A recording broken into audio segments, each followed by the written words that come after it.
Hi everyone, welcome to this short video, or hopefully it's going to be short.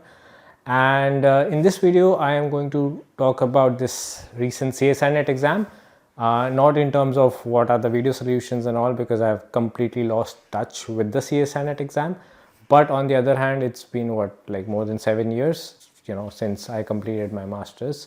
I'm making this video particularly for one set of people who have two things to consider. One is that those who want to eagerly pursue research, okay, and those students are attempting the CSIR NET exam, and on top of that they have given multiple attempts but are not able to get through. So they really want to do research but they are not able to get through this CSIR NET examination, like they have given multiple attempts. And for them I would suggest that it's time that you contemplate the importance of this exam for you.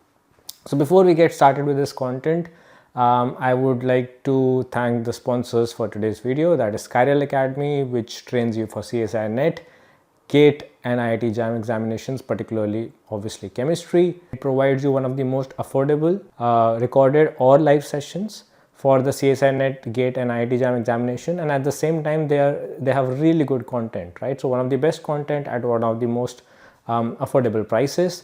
For the CSIR NET exam, for example, it's 2100 rupees for preparation for this one sector, like for example from June to December. And if you take the CSIR NET and GATE combo, that is for 2300 rupees.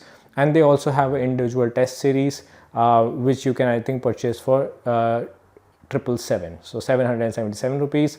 I will give you the link to their YouTube channel down in the description box. You can go there and you can have a preview of the videos and learn more about what all they are willing to offer.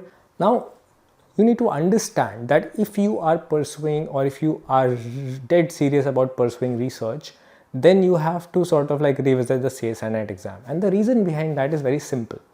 CSIR NET exam requires, I would say to some extent, very superficial knowledge, very surface level knowledge, या जिसको हिंदी में कहते हैं सतह पे आपको information चाहिए, गहराई में जाने की ज़रूरत नहीं पड़ती. You don't have to go into the depth of the subject. And I don't know why CSIR NET exam is still very much important from a research perspective, because like I said, research is completely different. So for example, if I talk about my research, I am working on a particular enzyme and on a very specific function of that enzyme. Truth is that when you actually go ahead and work on something in depth, you pick out things that you need at that specific time. So let's say if I talk about Michaelis-Menten kinetics, yes, I have studied it before, it's good, but when I actually have to utilize Michaelis-Menten kinetics, I have to utilize it in a lot of depth. I have to re-examine it later as well. So whenever I require something, I sort of the preparation of the CSIR NET examination has nothing to do with it. Yes, like I said, from a surface level or from a superficial level, I can understand what is happening, but anyway in research you have to go into the depth. So this sort of knowledge, this broad knowledge that you sort of like gain through the CSIR NET exam, in my personal opinion, is not very helpful. So I think the policymakers need to rethink that whether they can make CSIR NET examination more specific. Like for example, if someone is interested in organic chemistry, they should know organic chemistry in depth. I mean, yes, research is getting multidisciplinary, no doubt, but still it is very field specific. So if someone wants to pursue a research in organic chemistry or inorganic chemistry, they should give that specialized paper only, is what I feel. So anyway, that's a different story altogether. Now if you are someone who has given more than 2 attempts, who is really passionate about pursuing research and is not able to qualify the CSIR NET exam, don't worry. There are plenty of great researchers who have been unable to qualify the CSIR NET exam. So CSIR NET examination has no correlation to your research potential, right? It is completely unrelated. I can give you an example of Sir Ramanujan, right? The great mathematician, the great Indian mathematician. He was great at mathematics. I think if I've read his biography, he did not do well in physics or chemistry. Similarly, it's with research. I mean, you can be a fabulous organic chemist, but you just can't understand physical chemistry and inorganic chemistry. And if you talk about hardcore organic chemistry, yes, I mean, it is completely possible that you are great at organic chemistry but you are not good at inorganic and physical. So for them, One thing is that you should definitely look for opportunities abroad. The big difference is that the probability that you'll get a good supervisor is much more. Okay, I'm not saying that you cannot get a good supervisor in India or you cannot get a bad supervisor abroad. Possibilities are definitely there, but I'll talk about probabilities, right? Because there's no certainty in life, there's no guarantee in life, even though we like to hear people who give us this certainty or guarantee. But please be very, very aware of such people who give you guarantee or certainty, because there is no certainty or guarantee in life. So it's all about probabilities, right? And the probability is that you are much better off abroad, because the supervisor that you're going to get is definitely going to be good. Probably it's not, like I said, that's not the case in India. But in India there's one more problematic thing, and that is funding. The funding is very poor in India, research funding I'm talking about, whereas the kind of funding that you have here is incredible. So you get to visit more labs, you get to visit more universities, and the kind of exposure that a PhD student gets either in US or Europe is definitely much greater than what you get in India, right? So if you talk about the skillfulness of or the competence of an Indian PhD student, I have no questions about that. That's not the case. But over time, when you actually get trained, even if your competence is much more, but you're doing a PhD in India, and someone who has less competence compared to you is doing a PhD abroad, the student abroad is likely to develop much more. Like as a researcher, they'll develop much more, and obviously not just as a researcher, but there are other aspects to it as well. So my advice to you would be that if you are given 2 serious attempts, or if you are planning to do research, try and give 2 serious attempts for the CSIR NET exam, and give 1 attempt for the serious attempt for the GATE exam if you are looking to do research. The reason behind that is, like I said, the CSIR NET examination will not have much importance for you, because if you do a PhD abroad from this US World University Rankings, top 500 universities, anyway, you don't, the CSIR NET exam is worthless to you, because I think there is this alternative, right? That if you have done your PhD from QS World University Rankings or Times higher Education Rankings, and your university at any point of time has been ranked below 500, that is 1 to 500, then you are exempt from the CSIR NET examination. So that is one. So instead of wasting your time in qualifying this examination, you might as well look for PhD opportunity. Why I am saying give a serious attempt for GATE exam is because let's say for some reasons, for some personal reasons, you cannot go abroad. Okay. And by personal reasons, I mean very serious reasons, right? It could be family related or finance related. Mostly family related, right? Finance, again, there is a lot of funding abroad, so finance does not create a lot of issue. For the initial visit, yes, you can take a loan from someone, from your close friends or family, but the funding is more than enough, and you will be able to survive. So finance is also not that great a problem, but yes, if you have some family reasons, you need to take care of your parents or whatever it might be, and you want to do a PhD in India, then if CSIR NET exam, if you don't have your own fellowship, then you need to do well in the GATE exam. You at least need to qualify the GATE exam to be eligible to get some institute funds. Okay, and institute funds are more or less equivalent to your CSIR NET exam only, like the fellowship that you get from the CSIR NET GRF, that is Junior Research Fellowship, the same funding you get from the GATE examination, from the institute funding, right?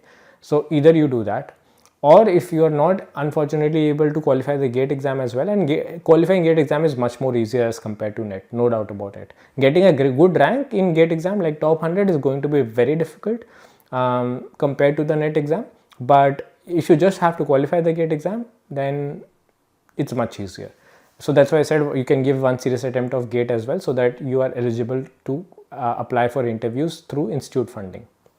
And then the third opportunity that you are left out with is project positions, that you get funded through a research project. That is basically you get a project assistant or a project fellow position, and if that, let's say, position is for 4 years or 3 years, then you apply to that particular supervisor and you enroll in that project. And most likely in most universities, what happens is if you enroll in a project, then you also get an opportunity to get enrolled in the PhD, and then as side by side you can prepare for the CSIR NET examination. So in the end, let me just summarize what all I mentioned. If you want to do research, the importance of CSIR NET examination is under question, and you need to rethink whether you need to actually really qualify this examination or not, how important it is going to be. So like I said, 2 serious attempts. If it works out, great. If it doesn't, nobody cares. Okay, because if you get a PhD, if see, it's all about these criteria, right?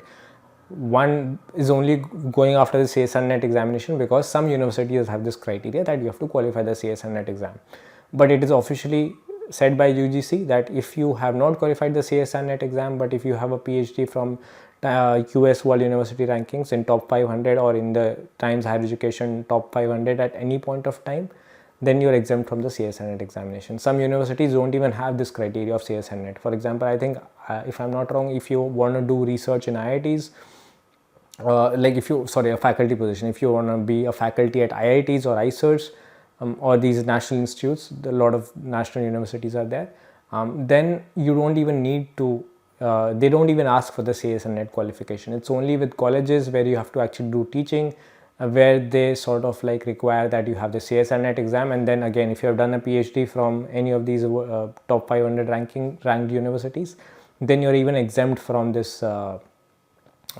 criteria of qualifying the CSIR NET examination. So that is one thing that you need to keep in mind, because like I said, CSIR NET examination has no correlation to your research potential. And at some level, it's just a waste of time if you have given up your research passion and you are busy mugging up and having the superficial understanding of different subjects, because that anyway is not going to help you in research. So 2 serious attempts of CSIR NET exam, and give 1 serious attempt of GATE as a backup, that if you don't get this CSIR NET fellowship, that is if you're planning to pursue your PhD in India, or if you are not able to get a good position abroad and then you plan to do your PhD in India, then you should have the CSIR NET examinations and the GATE examination hopefully qualified, so that you can apply for the institute fellowship. If you're doing your PhD from India, then unfortunately I think again that you would have to qualify the CSIR NET exam, especially if you're applying for colleges. But again, if you're applying for universities, central universities, and these institutes like IITs, ISIRs, JNCSR, ISC Bangalore, and all of those, I doubt that they even ask for the CSIR NET examination qualification as a criteria. However, if I've got this wrong, please do correct me. And if some of you who are new to the channel are thinking ki angur khatte hain because I have not qualified the CSIR NET exam, so let me just tell you that I have qualified all major entrance examinations, competitive examinations that happen in India. I think you can check it out in the about section of this particular channel. So clearly I am not saying this out of jealousy, but in my opinion, for a researcher, CSIR NET exam is not at all important. In the masters, everyone is talking about this, so it seems that it's very important. And even when I was there in my masters, I used to think that this examination, qualifying this examination, is very important, because without this I cannot be a researcher, which is completely untrue. So hopefully some wisdom went into you regarding the importance of CSIR NET examination for research. And do let me know if you have any doubts in the comment section. I'll try and reach out to you and help you solve them.